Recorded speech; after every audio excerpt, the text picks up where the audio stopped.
Morning to all of you. Hello guys, I am Poonam from Adhyayan classes. ठीक है, चलिए बच्चे स्टार्ट करते हैं। हमने लास्ट क्लास में कहाँ तक छोड़ा था? क्लास 11 की हम पॉलिटिकल कर रहे थे, जिसमें हम कर रहे थे chapter first constitution why and how. आज बच्चों टॉपिक का नेम मैंने मेंशन कर रखा है बोर्ड पे। आज हम ये वाला टॉपिक कवर करेंगे, यहाँ से हमारा रह गया था, अब हम यहीं से स्टार्ट करेंगे। तो ठीक है, टॉपिक का नाम हमारा क्या है बच्चों? Balance institutional design. क्या है? बैलेंस इंस्टीट्यूशनल डिज़ाइन, यानी कि संस्थाओं की संतुलित रूपरेखा। संस्थाएं हमारी क्या होती है? संस्थाएं यानी कि हमारी इंस्टीट्यूशनल, यानी कि संस्थाएं एक तरीके से हमारी बॉडीज़, एक तरीके से संस्था बॉडी होती है ना, सब अपना अपना फंक्शंस करती है। संतुलित यानी कि बैलेंस वाली, संतुलित यानी कि बैलेंस, और रूपरेखा यानी कि डिज़ाइन कैसा है, उसका फ्रेमवर्क कैसा है। ठीक है, तो आज हम इसमें कॉन्स्टिट्यूशन से रिलेटेड यही टॉपिक कवर करेंगे। तो चलिए बच्चों स्टार्ट करते हैं।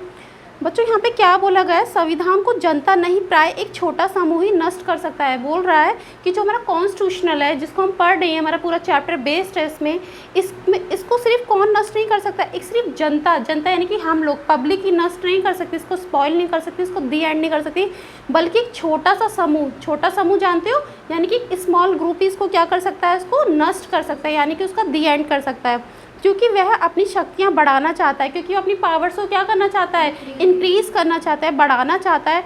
ढंग से बनाए संविधान में शक्तियाँ इस प्रकार बांट दिया जाता है। अगर कोई अच्छी तरीके से प्रॉपर कॉन्स्टिट्यूशन बना है ना, अच्छी तरीके से, तो उसमें जो हमारी पावर्स होती है ना बच्चों, पावर्स होती हैं, उनको इस प्रकार से उसका डिवीज़न होता है, इस प्रकार से उसका पार्टीशन किया जाता है, जिससे कोई एक समूह संविधान को नष्ट ना कर सके। कोई भी एक ग्रुप आके, कोई भी एक समूह आके उसका क्या ना कर सके? नष्ट ना करे, यानी कि उसको स्पॉइल ना करे, उसका दी एंड ना करे। ऐसा नहीं बस हमने कॉन्स्टिट्यूशन बना लिया, कोई भी ग्रुप समुदाय आया और बोला न, हम तो इसका क्या कर रहे हैं? खात्मा कर रहे हैं, एंड कर रहे हैं। तो ऐसा कोई नहीं कर सकता। इस तरीके से हमारा कॉन्स्टिट्यूशन बना है। आगे देखिए बच्चों, लाइन क्या बोली गई है? संविधान की रूपरेखा, यानी कि जो हमारा कॉन्स्टिट्यूशन का जो डिज़ाइन है, ठीक है, जो उसकी रूपरेखा है, तो संविधान की रूपरेखा बनाने की एक कारगर विधि यह सुनिश्चित करना है, मतलब जो हमारा कॉन्स्टिट्यूशन है उसका जो डिज़ाइन, उसे बनाने के लिए एक मेथड सुनिश्चित किया गया है। मेथड, विधि यानी कि मेथड, उसको फिक्स किया गया है। सुनिश्चित यानी कि फिक्स किया करता है कि किसी एक संस्था का सारी शक्तियों पर एकाधिकार ना हो। एकाधिकार एक वर्ड आया है यहाँ पे, क्या है बच्चों? एकाधिकार। एकाधिकार का मतलब क्या होता है? थोड़ा समझेंगे, बोलो। एकाधिकार, एकाधिकार। देखो नाम में इसका मीनिंग समझाए। एक का मतलब क्या होता है बच्चों? एक का मतलब वन, एक का मतलब क्या होता है? वन। और अधिकार का मतलब क्या होता है? राइट। क्या होता है? राइट। ठीक है, तो ऐसा पर्सन जिस पे सिर्फ किसका है? एक का ही अधिकार है, एक का ही राइट है, जिसे इंग्लिश में हम क्या बोलते हैं? एकाधिकार को, ठीक है, बताओ क्या बोलेंगे? एक तरीके से एकाधिकार, एक तरीके से मोनोपोली सिस्टम बोल देंगे। ठीक है, मोनोपोली। क्या बोलेंगे? मोनोपोली। ठीक है, तो ठीक है, एकाधिकार का मतलब पता चल गया, जिसपे सिर्फ किसका राइट हो? एक ही पर्सन का राइट हो। तो यहाँ पे क्या बात बोली गई है बच्चों?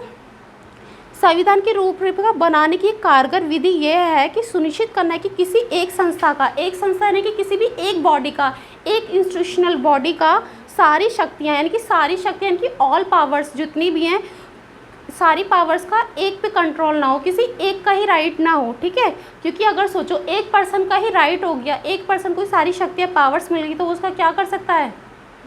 मिसयूज़ कर सकता है। इसलिए हमारा कॉन्स्टिट्यूशन इस तरीके से फ्रेम हुआ है कि उसको कोई भी एक पर्सन, किसी भी पर्सन एक के हाथ में सारी पावर्स का कंट्रोल नहीं है। जैसे एक के बाद एक हमारी चेन होती है ना, श्रृंखला होती है, एक के बाद एक सीढ़ी, स्टेयर्स तो सबने देखी हैं, एक सीढ़ी, दो सीढ़ी, तीन सीढ़ी, ऐसी हमारी शक्तियों का ना पार्टीशंस हो रखा है, वन बाय वन करके। ठीक है, नीचे वाले के पास पावर है, लेकिन उसको कंट्रोल करने के लिए उससे ऊपर वाली स्टेयर्स बैठी है, उससे ऊपर वाला एक पर्सन बैठा है। अगर सेकंड वाला अपनी पावर्स का मिसयूज़ कर रहा है, तो उससे ऊपर थर्ड वाला बैठा है, थर्ड वाले से ऊपर फोर्थ वाला बैठा है। इस तरीके से हमारा सिस्टम, पूरी चेन हमारी बन रखी है। ठीक है, तो यहाँ पे यही बोला कि सारी शक्तियों पर एकाधिकार ना हो।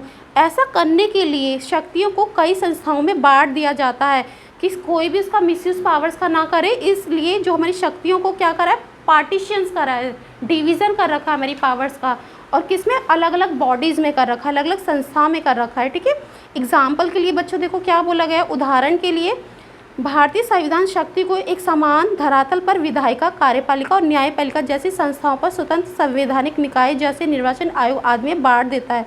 यहाँ पे यही लाइन की गई है, एग्जाम्पल में हम देखा हमारी बॉडी जो हमारी कंट्री है इंडिया, इसको जो रन करता है हमारा कॉन्स्टिट्यूशन पे के बेस पे सब कुछ चल रहा है। मैंने आपको फर्स्ट डे ही बताया था क्लास के। तो बच्चों हमारी जो हमारा कॉन्स्टिट्यूशन रन हो रहा है इसको अच्छे से, ताकि क्या हो, लड़ाई झगड़ा ना हो आपस में, सबको अपनी पावर्स का पता हो, भाई मेरा दायरा ये है, मेरा टाइमिंग ये है, मैं 9 to 10 आपकी क्लास लेती हूँ। हर किसी का अपना अपना, हर टीचर्स का जैसे होता है ऐसी सेम थिंग हमारी पावर्स में होती है कि सबका अपना अपना क्या दायरा है, अपना अपना सीमा है, अपना अपना एरिया है। तो जैसे हमारी जो कंट्री को रन करती है हमारे यहाँ, ठीक है, तो हमारी कितनी बॉडीज़ काम कर रही हैं, बताइए कितनी बॉडीज़ काम कर रही है? हमारे यहाँ 3 बॉडीज़ काम कर रही है, ठीक है, ताकि क्या हो, सब अपनी शक्ति का कोई भी मिसयूज़ ना कर सके, एक के बाद एक उसे क्या कर सके, कंट्रोल कर सके। तो बच्चों यहाँ पे हमारा है भारतीय संविधान शक्ति को एक समान धरातल, समान यानी कि इक्वल, धरातल यानी कि धरती पर, समान धरातल पर विधायिका, कार्यपालिका और न्यायपालिका जैसी संस्थाओं और स्वतंत्र संवैधानिक निकाय जैसे में बांट देता है, ठीक है। तो हमारी यहाँ पे कितनी वो हैं शक्ति, बताओ कितनी संस्थाएं दे रखी है? हमारे यहाँ पे 3 बॉडीज़ दे रखी है। कितनी बॉडीज़ दे रखी हैं? 3 बॉडीज़ दे रखी हैं, ठीक है। बॉडी यानी कि हमारी क्या होती है, संस्थाएं। क्या होती हैं बच्चों? संस्थाएं, ठीक है, संस्थाएं। और ये संस्थाएं हमारी बॉडीज़ कितनी है? 3 बॉडीज़ हैं। कितनी है? 3 हैं। और वो भी कौन कौन सी हैं बताइए? Very good, very good. तो हमारे नाम क्या क्या है इसके अंदर? कार्यपालिका, सबसे पहले आएगी हमारी विधायिका, बोलिए विधायिका, विधायिका, और हमारी क्या आएगी उसके बाद, बोलो कार्यपालिका, कार्यपालिका। उसके बाद हमारी क्या आएगी बच्चों?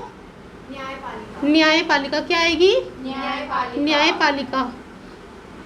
अब अगर हमसे कोई क्वेश्चन करता है कि हमारी कितनी बॉडीज़ काम करती हैं इंडिया में, कितनी संस्थाएं हमारी कार्य कर रही हैं, ठीक है, तो सबसे पहले कितनी कर रही हैं? 3 कर रही हैं। यहाँ पे क्वेश्चन भी बन जाएगा यहाँ पे, ठीक है। जो बच्चे क्वेश्चन मेंशन करना चाहते हैं, पुट करना चाहते हैं इंपॉर्टेंट कीज़ में, तो कर सकते हैं। तो हमारी कितनी बॉडीज़ काम करती हैं? 3 बॉडीज़ काम करती हैं। फर्स्ट हमारी करती है विधायिका। विधायिका का काम क्या होता है? लॉज को बनाना। किसको बनाना? लॉ बनाना, यानी कि कानूनों को बनाना, ठीक है। सेकंड हमारी होती है कार्यपालिका। जो हमारे लॉ बने हैं, जो हमारे कानून बने हैं, उनको क्या करती है? कार्यपालिका करती है, यानी कि उनको क्या करती है? लागू करती है। क्या करती है? लागू, यानी कि उनको इम्प्लीमेंट करती है। क्या करती है बच्चों? उनको इम्प्लीमेंट करती है। एक थर्ड होती है हमारी न्यायपालिका। न्यायपालिका हमारा क्या काम करती है बच्चों? क्या फंक्शन है इसका?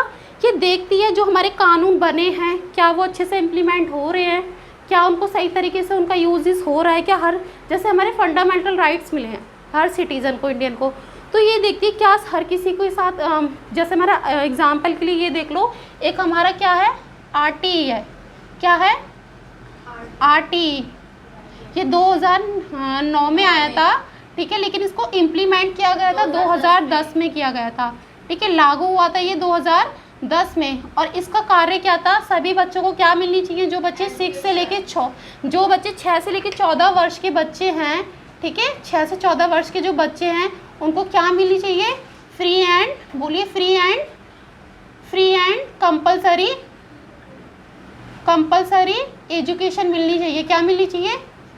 फ्री एंड कंपलसरी एजुकेशन, यानी कि मुफ्त शिक्षा मिलनी चाहिए। कैसी शिक्षा मिलनी चाहिए? मुफ्त। जो बच्चे 6 से 14 साल, अब ये रूल सपोज मानो विधायिका ने पास कर दिया, क्या कर दिया? विधायिका ने पास कर दिया, ठीक है। अब कार्यपालिका इसको क्या कर रही है? लागू कर दिया। उसने लागू कर दिया, चलिए स्कूल्स में सबको लागू हो रहा है, लागू कर दिया उसने ये काम। पहले हमारा कोई भी लॉ बनता है, पहले वो बिल आता है विधायिका के पास, विधायिका उसको पारित करती है, यानी कि पास करती है। देन उसके बाद वो कार्यपालिका उसको लागू करती है, यानी कि इम्प्लीमेंट करती है। देन उसके बाद जो हमारी न्यायपालिका होती है वो देखती है कि क्या सभी बच्चों को, 6 से 14 साल के जो बच्चे हैं, चाहे वो गरीब हों, चाहे वो अमीर हो, किसी भी कैटेगरी से हो, किसी भी कास्ट से हो, किसी भी रिलीजन से हो, रूल सबके लिए इक्वल है, तो क्या वो हर किसी को, बच्चों को शिक्षा मिल रही है या नहीं मिल रही? इस तरीके से तीनों बॉडीज़ बच्चों हमारी क्या करती हैं? फंक्शन करती हैं। क्या करती हैं? फंक्शन करती हैं, यानी कि काम करती हैं। यहाँ तक क्लियर हुआ सभी को एग्जाम्पल के साथ? ठीक है बच्चों, हम आगे बढ़ते हैं, ठीक है। तो यहाँ पे यही बता रखा है कि भारतीय संविधान शक्ति को एक समान धरातल पर विधायिका, कार्यपालिका और न्यायपालिका जैसी संस्थाओं और स्वतंत्र संवैधानिक निकाय जैसे कि निर्वाचन आयोग आदि में बांट देता है। निर्वाचन आयोग क्या होता है? जो हमारे क्या करवाता है? इलेक्शंस कराता है। आयोग यानी कि कमीशंस, आयोग यानी कि कमीशंस, ठीक है। चलिए अब आगे करते हैं, क्या बोला है?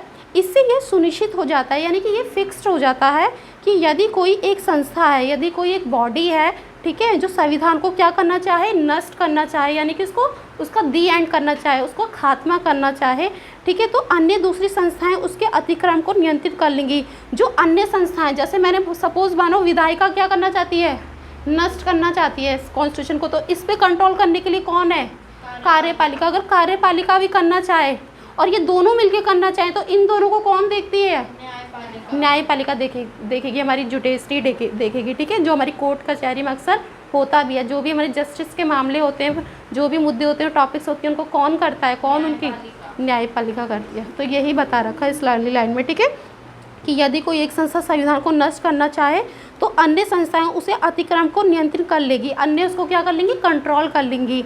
अवरोध माने क्या होता है, स्टॉप होना, रुकावट होना। अवरोध और संतुलन यानी कि बैलेंस, संतुलन के कुशल प्रयोग ने भारतीय संविधान की सफलता क्या करी है, सुनिश्चित की है, यानी कि फिक्स्ड कर दिया है।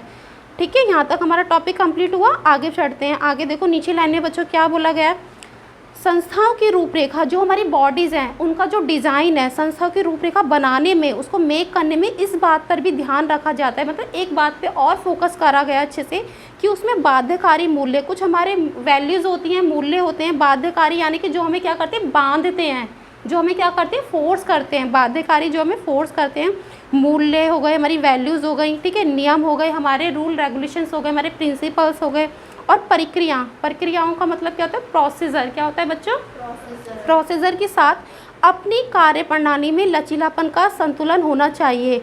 मतलब बोल रहा है जो भी हमारे वैल्यूज़ हैं, नियम हैं, उसमें क्या होना चाहिए, लचीलापन। एक वर्ड निकल के आया आपका, क्या आया, लचीलापन। ठीक है, एक वर्ड निकल के आया है। अब कुछ बच्चे कंफ्यूजन होंगे, कुछ को पता भी होगा और कुछ को नहीं पता होगा। ठीक है, क्या वर्ड आया बच्चों, लचीलापन। लचीलापन का मतलब क्या होता है, फ्लेक्सिबिलिटी, यानी कि चेंज होना, यानी कि चेंज होने के उनके अंदर चांसेस होने चाहिए। ठीक है, फ्लेक्सिबिलिटी। ठीक है, थोड़ी बहुत देख लेना भाई, स्पेलिंग मिस्टेक हो सकती है। ठीक है, हाँ, पर समझाने में कोई वो प्रॉब्लम नहीं होगी। लचीलापन यानी कि चेंज होना। क्या होना बच्चों, चेंज होना। जैसे एक पर्सन है, बहुत ज़्यादा क्या है, रूड है, उसने बस ठान लिया मुझे इस टाइम पे ये करना है, उसके लाइफ में कोई मतलब फ्लेक्सिबिलिटी नाम की चीज़ है ही नहीं। एक पर्सन ऐसा है, वो ठीक है, अपना उसने रूटीन बना रखा है, डेली टाइम टू टाइमली काम करता है, बट कभी कोई सिचुएशन ऐसी आ जाती है, हमें कहीं के लिए टाइम निकालना पड़ता है, तो अपने टाइम टेबल में क्या करता है, फ्लेक्सिबल है, वो चेंज कर लेगा, अप डाउन कर लेगा। कभी उसे मॉर्निंग में कोई कहीं जाना पड़ा तो मॉर्निंग का काम वो क्या कर सकता है, इवनिंग में कर सकता है। लेकिन इसी को बोलते हैं फ्लेक्सिबिलिटी, मतलब टाइम के अकॉर्डिंगली हम क्या करेंगे, अपने आप में क्या करें, चेंजेस लाने की हमारे अंदर क्या होनी चाहिए, पॉसिबिलिटी होनी चाहिए। ठीक है, हम चेंज हो सकें। तो फ्लेक्सिबल का मतलब सबको पता चला, लचीलापन का क्या होता है, फ्लेक्सिबिलिटी। ठीक है, यानी कि परिवर्तन की संभावनाएं, चेंज की। लचीलापन का संतुलन होना चाहिए, यही बात बताइए कि फ्लेक्सिबिलिटी का बैलेंस होना चाहिए। ठीक है, जिससे वह बदलती आवश्यकताएं, जिससे कि टाइमली हमारी जो आवश्यकता, एक वर्ड आया आवश्यकता, यानी कि हमारी जो नीड्स होती हैं, हर किसी की नीड्स होती हैं। ठीक है, हमारी बदलती हुई हमारी आवश्यकताएं, आज कुछ और है, हमारी आवश्यकताएं बच्चों बदलती रहती ना। अभी तो आप गर्मी का मौसम चल रहा है, आपको आम खाने का मन करेगा, आइसक्रीम खाने का मन करेगा। अभी 6 महीने बाद जब क्या आ जाएंगी, सर्दी आ जाएंगी, तो आपको क्या मन करेगा, सूप पीने का मन करेगा, मूंगफली खाने का मन करेगा। ठीक है, तो टाइमली हमारी नीड्स बदलती रहती है ना। सेम थिंग हमारी यहाँ पे भी फॉलो होती हैं। ठीक है, एक सिटीज़न के रूप में हमारी टाइम पीरियड के अकॉर्डिंग हमारी नीड्स गवर्नमेंट से क्या होती हैं, बदलती रहती हैं। ठीक है, तो यहाँ पे क्या बताया गया, जिससे वह बदलती आवश्यकताओं परिस्थितियों के अनुकूल अपने को क्या कर सके, ढाल सके, यानी कि अपने को क्या करे, फ्लेक्सिबल, उसके अकॉर्डिंगली चेंज कर सके। ढालना यानी कि अपने आप को चेंज करना। ठीक है, ज़्यादा कठोर संविधान बोला गया, एक वर्ड आया कठोर। कठोर यानी कि क्या होता है, बहुत ज़्यादा स्ट्रिक्ट, बहुत ज़्यादा सख्त। ठीक है, बहुत ज़्यादा स्ट्रिक्ट। कुछ पर्सन होते हैं ना, बहुत ज़्यादा क्या होते हैं, कठोर होते हैं, उनसे हमें इतना डर लगता है कि इवन हम उनके सामने जाना भी पसंद नहीं करते। ठीक है, और बोलने से पहले 10 बार हमें सोचना पड़ता है कि पता नहीं हमारी बात को कहाँ पे किस माइंड में ले जाए। तो ऐसे क्या बोले, कुछ संविधान क्या होते हैं, कठोर संविधान परिवर्तन के दबाव में नष्ट हो जाता है। एक वर्ड आया है, कैसा संविधान नष्ट हो जाता है। ठीक है, आप इस तरीके से कीज पॉइंट बना सकते हो, कैसा संविधान नष्ट हो जाता है। ठीक है, कौन सा संविधान, ठीक है, सा संविधान नष्ट हो सकता है? किसके चांसेस ज़्यादा हैं? जो बहुत ज़्यादा क्या हो बच्चों? कठोर हो। क्या हो? कठोर हो, यानी कि बहुत ज़्यादा सख्त हो। ठीक है, कठोर संविधान। अब मैं इसको आपको एग्जाम्पल के साथ समझाती हूँ। सपोज मानो एक कॉन्स्टिट्यूशन है, अभी हमारी पब्लिक की कुछ और नीड्स हैं, अभी उसे चाहिए बिजली चाहिए, पानी चाहिए, ठीक है, कुछ भी चाहिए, तो ठीक है, अभी के लिए ठीक है, लेकिन उसकी फुलफिल हो गई वो आवश्यकताएं। 6 महीने में गवर्नमेंट ने सबके घर में बिजली पानी दे दिया और वो उनकी नीड्स सिटीजन्स की क्या हो गई? फुलफिल हो गई। लेकिन कुछ टाइम बाद हमें दूसरी नीड्स हैं। अब हम सोच रहे हैं हमारे आसपास स्कूल्स नहीं है, हॉस्पिटल्स नहीं है, ठीक है, कॉलेजेस नहीं है बच्चों के एडमिशन्स के लिए, बच्चे बहुत हो रहे हैं लेकिन अब पढ़ाई नहीं कर पाएंगे। भाई पढ़ाई करने के लिए कॉलेजेस, हॉस्पिटल, इलाज के लिए सब कुछ होना चाहिए ना। अब पब्लिक की क्या डिमांड है गवर्नमेंट से? ये सब चीज़ें होनी चाहिए। पहले वाली तो फुलफिल हो गई, अब नई वाली डिमांड्स आ गई। लेकिन संविधान क्या है हमारा? बहुत ज़्यादा क्या है? कठोर है, स्ट्रिक्ट है। उसके अंदर फ्लेक्सिबल नाम की चीज़ नहीं है, उसके अंदर चेंजेस नहीं है। तो क्या वो संविधान टिक पाएगा? क्या वो कॉन्स्टिट्यूशन? नहीं। वो पब्लिक को पसंद आएगा? ऐसा कॉन्स्टिट्यूशन नहीं। पब्लिक को क्या पसंद आएगा? वो वाला कॉन्स्टिट्यूशन जो उनकी नीड्स के अकॉर्डिंग उससे चेंजेस होने के उसमें चांसेस हों। ठीक है, उसमें हम एक वर्ड आता है संशोधन एक वर्ड आता है जिसको इंग्लिश में बोलते हैं हम अमेंडमेंट। ठीक है, उसमें क्या हो सके टाइमली, अगर हमें नीड है तो उसमें क्या हो सके? संशोधन हो सके। संशोधन माने भी यही होता है, चेंज हो सके। ठीक है, तो वही है। संविधान हमेशा कैसा होना चाहिए? कैसा होना चाहिए बताइए? फ्लेक्सिबल होना चाहिए, यानी कि लचीलापन होना चाहिए, ना कि कठोर होना चाहिए। कठोर होगा तो वो संविधान नहीं चलेगा। ठीक है, पब्लिक उसे लाइक नहीं करेगी। हमेशा कॉन्स्टिट्यूशन कैसा होना चाहिए? लचीलापन होना चाहिए। ठीक है, तो यहाँ पे यही बताया गया है। कठोर संविधान परिवर्तन के दबाव में क्या हो जाता है? नष्ट हो जाता है, यानी कि उसका एंड हो जाता है। हमें अपना कॉन्स्टिट्यूशन एंड थोड़ी ना करना। ठीक है, आगे देखो क्या बोला गया। और दूसरी और सेकंड टाइम देखें तो दूसरी और देखें तो अदर साइड, यदि संविधान अत्यधिक लचीला है, लेकिन अगर बहुत ज़्यादा क्या है? अधिक माने यानी कि मैक्सिमम से ज़्यादा क्या है? बहुत ज़्यादा लचीला यानी कि फ्लेक्सिबल है, तो वह समाज को सुरक्षा और पहचान ना दे सकेगा। एक लाइन और आई बच्चों उसके अंदर, बहुत ज़्यादा लचीला भी नहीं होना चाहिए कि अपने वायदे पे जो उसने प्रोमिस कर रखे, जो चीज़ें मेंशन कर रखी हैं, कहीं उसमें भी चेंज करता है। नहीं, बहुत ज़्यादा लचीला भी बेकार है और बहुत ज़्यादा कठोर भी बेकार है, यानी कि बहुत ज़्यादा फ्लेक्सिबल होना भी बेकार है। कॉन्स्टिट्यूशन का बहुत ज़्यादा स्ट्रिक्ट होना भी बेकार है। होना क्या चाहिए? ओके वाला बिहेव होना चाहिए। जैसे हमारा सबसे रहता है ना ज़्यादा, हमें लचीला भी लेना है और थोड़ा हमें कठोर भी लेना है। अब जैसे हमारे फंडामेंटल राइट्स हैं, वो ऐसे हैं, वो बेसिक हैं, उनमें हम बिल्कुल चेंज कर ही नहीं सकते, उसके लिए हमें स्ट्रिक्ट होना पड़ेगा। लेकिन कुछ हमारी नीड्स हैं, नई पब्लिक की डिमांड आ गई, कुछ भी आ गया, ठीक है, जैसे मैंने आपको एग्जांपल दिया था एजुकेशन, हॉस्पिटल्स होने चाहिए, तो उसमें क्या हुआ? उसमें फ्लेक्सिबल होना चाहिए। ठीक है, चेंजेस होने की पॉसिबिलिटी होनी चाहिए। ठीक है, तो यहाँ तक हो गया। उसके बाद दूसरा संविधान अत्यधिक लचीला व समाज को सुरक्षा पहचान ना दे सकेगा। यही बताएगा कि बहुत ज़्यादा अगर लचीला होगा तो वो सोसाइटी को क्या नहीं दे पाएगा? आइडेंटिफिकेशन नहीं दे पाएगा, उसको पहचान नहीं दे पाएगा। ठीक है, समाज की सुरक्षा नहीं कर पाएगा, यानी कि सोसाइटी को सेफ नहीं रख पाएगा। आगे देखिए, सफल संविधान जो हमारा सक्सेस कॉन्स्टिट्यूशन होता है, वो प्रमुख मूल्यों की रक्षा करने और नई परिस्थितियों के अन्य अनुसार स्वयं को ढालने में संतुलन रखते हैं। यानी कि जो अच्छा संविधान होता है ना, सफल संविधान, यानी कि जो सक्सेस कॉन्स्टिट्यूशन होता है, वो प्रमुख मूल्य जो इंपॉर्टेंट हमारी क्या है बच्चों? वैल्यूज़ हैं, उनकी क्या करेगा? रक्षा करेगा, उनकी क्या करेगा? सेफ्टी करेगा हमारी वैल्यूज़ की। और नई परिस्थिति के अनुसार, यानी कि न्यू सिचुएशन के अकॉर्डिंगली स्वयं को, अपने आप को क्या करेगा? चेंज कर लेगा, ढाल लेगा उनके अकॉर्डिंगली, और एक संतुलन रखते हैं, एक बैलेंस रखेंगे अपने आप में। ठीक है, आप भारतीय संविधान निर्माता यानी कि जो इंडियन कॉन्स्टिट्यूशन को जो बनाने वाले थे, उन्हें क्या बोलते हैं? कॉन्स्टिट्यूशन को बनाने वाले को हम क्या बोलते हैं हिंदी में? निर्माता। जिन्होंने कॉन्स्टिट्यूशन को क्या करा है? बनाया, यानी कि उसे मेक करा है।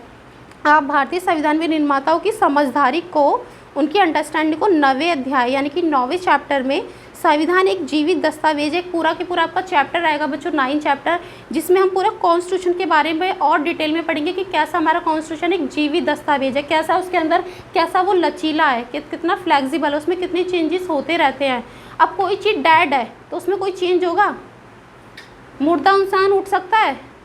नहीं, लेकिन जिसके अंदर इंसान जिंदा है तो उसमें हम क्या कर सकते हैं, उसमें हम क्या कर सकते हैं बच्चों, चेंजेस कर सकते हैं। ठीक है, तो हम यही पढ़ेंगे कैसा हमारा कॉन्स्टिट्यूशन एक जीवित दस्तावेज है, कैसे वो जिंदा है एक तरीके से। ठीक है, उसके बाद हम महसूस करेंगे कि जिसमें भारतीय संविधान को एक जीवित दस्तावेज की संज्ञा दी है। ठीक है, संज्ञा यानी कि उसका नाम दिया है, कैसे वो जीवित दस्तावेज है। अपने प्रावधानों में जो हमारे जो प्रावधान है, जो हमारे मूवमेंट्स हैं, ठीक है, जो हमारे रूल रेगुलेशन, प्रावधान यानी कि जो हमारे प्रिंसिपल्स हैं एक तरीके से रूल रेगुलेशन है, अपने प्रावधानों में परिवर्तन की संभावना, परिवर्तन यानी कि चेंज की पॉसिबिलिटी, ठीक है, चेंज की पॉसिबिलिटी, और एक हद तक ठोस रूप में संतुलन बैठा कर, एक ठोस रूप में संतुलन यानी कि बैलेंस बैठा कर संविधान सुनिश्चित करता है, कॉन्स्टिट्यूशन को क्या करता है, फिक्स करता है। वह दीर्घायु होगा। दीर्घायु एक वर्ड आया है, दीर्घायु यानी कि लॉन्ग टाइम। एक वर्ड एक और आया बच्चों, क्या आया है, दीर्घायु। ऐसे बच्चे ना कंफ्यूज हो जाते हैं ऐसे ऐसे वर्ड में, दीर्घायु। ठीक है, कहाँ है यहाँ पे वर्ड, ठीक है, दीर्घायु। ठीक है, दीर्घायु का मतलब क्या होता है, लॉन्ग लाइफ। क्या होता है बच्चों, लॉन्ग लाइफ यानी कि लंबे टाइम के लिए।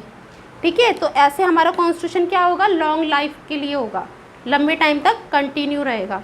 ठीक है, चलेगा। जनता का आदर प्राप्त करेगा और पब्लिक का क्या करेगा, रिस्पेक्ट प्राप्त करेगा। ठीक है, आदर प्राप्त करेगा, सपोर्ट एक तरीके से मिलेगा उसे। ठीक है, उसके बाद देखो, इस व्यवस्था से यह भी सुनिश्चित होता है, इस सिस्टम से यह भी फिक्स होता है कि कोई भी वर्ग या समूह अपने बलबूते संविधान को नष्ट नहीं कर सकेगा। इससे ये पता चलता है मैं एंड में कि कोई भी समूह, कोई भी ग्रुप है, ठीक है, वो इसको क्या नहीं कर सकता, उसका एंड नहीं कर सकता, किसका, कॉन्स्टिट्यूशन का। ठीक है, आगे देखो क्या बताएगा। अतः ये पता लगाने के लिए कि क्या किसी संविधान की सत्ता मान्य है, ठीक है, हमें ये पता लगाना कि क्या कोई भी कॉन्स्टिट्यूशन, उसकी जो सत्ता यानी कि जो उसकी पावर है, क्या वो वैलिड है, मान्य यानी कि क्या चीज़ वो वैलिड है। तो आप अपने से 3 प्रश्न पूछ सकते हैं, आप अपने से 3 क्वेश्चन आस्क कर सकते हैं। ठीक है, पहला, क्या जिन लोगों ने संविधान बनाया था वह विश्वसनीय है। विश्वसनीय यानी कि क्या वो ट्रस्ट के लायक है। भाई जिन्होंने हमारा कॉन्स्टिट्यूशन बनाया वो क्या थे, विश्वास के लायक थे या नहीं, मैं आपसे पकड़ती हूँ, थे। क्यों थे, बिकॉज क्योंकि उन्होंने क्या करा, हमारी इतनी फ्रीडम, इतने मूवमेंट्स हुए, इतने आंदोलन हुए, उनमें हमारा सपोर्ट करा, पब्लिक का हमें अंग्रेज़ों से क्या दिलाई, आज़ादी दिलाई, विश्वास बना था।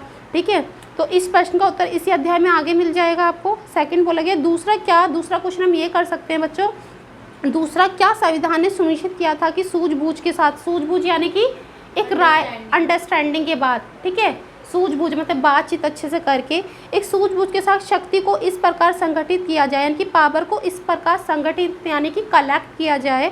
ठीक है, पावर को इस प्रकार कलेक्ट किया जाए कि किसी एक समूह के लिए संविधान नष्ट करना आसान ना हो। मतलब हमारा पावर्स का, जैसे मैंने आपको एग्जांपल दिया था ना, यही है सेम, इसमें यही बात कहेगी कि पावर्स का इस तरीके से डिवीज़न हो, पार्टीशन हो कि क्योंकि कोई भी एक बॉडी इसको क्या ना कर सके, कॉन्स्टिट्यूशन को नष्ट ना कर सके। ठीक है, इसको स्पॉइल ना कर सके। और सबकी अधिक महत्वपूर्ण बात यह है, सबसे इम्पोर्टेंट बात यह है कि क्या संविधान सबको कुछ ऐसा कारण देता है, क्या हमारा कॉन्स्टिट्यूशन हमको कुछ ऐसा रीज़न देता है कि वह संविधान का पालन करे, कि हम लोग सिटीजन क्या करें, पालन करें। तो देता है, हमें इक्वालिटी देता है, हमें फ्रीडम देता है, इसलिए पब्लिक क्या करती है, उसकी रिस्पेक्ट भी करती है और उसे फॉलो भी करते हैं। इस पुस्तक के अधिकतर हिस्से में इसी प्रश्न का उत्तर दिया गया है। ठीक है, लास्ट क्वेश्चन है, थर्ड क्वेश्चन।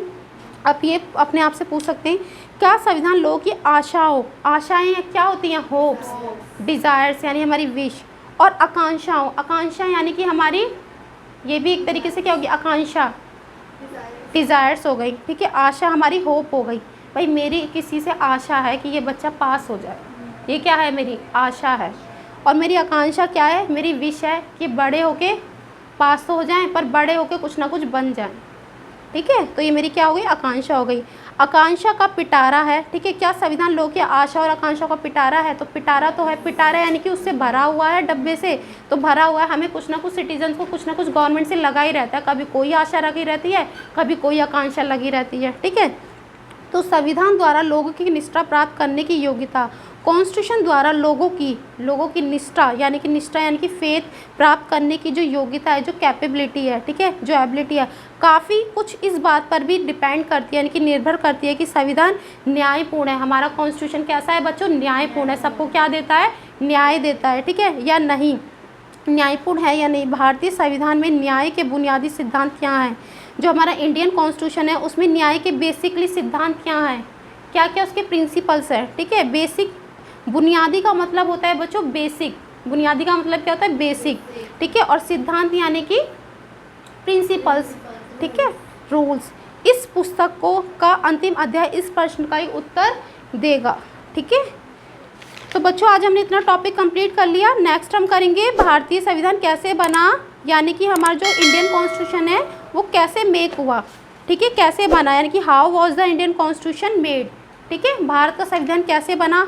अब हम आगे कल ये वाला टॉपिक क्लियर करेंगे आपके साथ। ठीक है, चलिए बच्चों, thank you, bye bye, take care.